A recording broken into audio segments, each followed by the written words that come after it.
Rice mill मालकांना पक्षांच्या एजंटकडून धमकी आलेली आहे। पैसे उकळण्यासाठी राजकीय पक्षांच्या एजंटकडून धमकी आली आहे। विधान परिषदेत परिणय फुकेंनी गंभीर आरोप केलाय।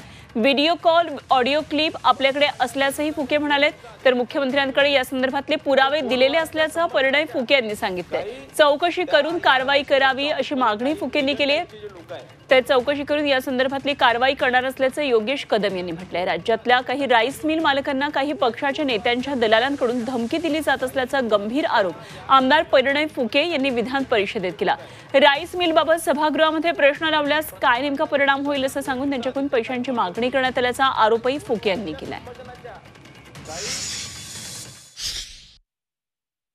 प्रश्न मांडण्याच्या दिवसाच्या 2 दिवसाआधीचे काही ऑडिओ क्लिप, काही फोनवरच्या संभाषणाच्या, काही त्या या राईस मिलर्सच्या ऑफिसमध्ये काही एजंट टाइपचे जे लोक आहेत हे प्रश्न का लावायचं नाही किंवा लावल्यावर काय होणार किंवा अशा प्रकारच्या धमक्या देण्याचं व्हिडिओ क्लिप माझ्याकडे आहे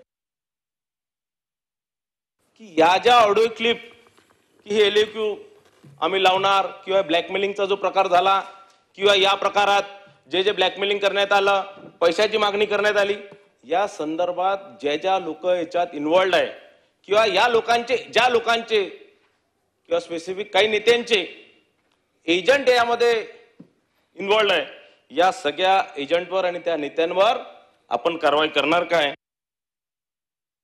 राजकीय पक्षाचे कोणी असू द्यात त्यांच्यावरती कडक कारवाई केली जाईल।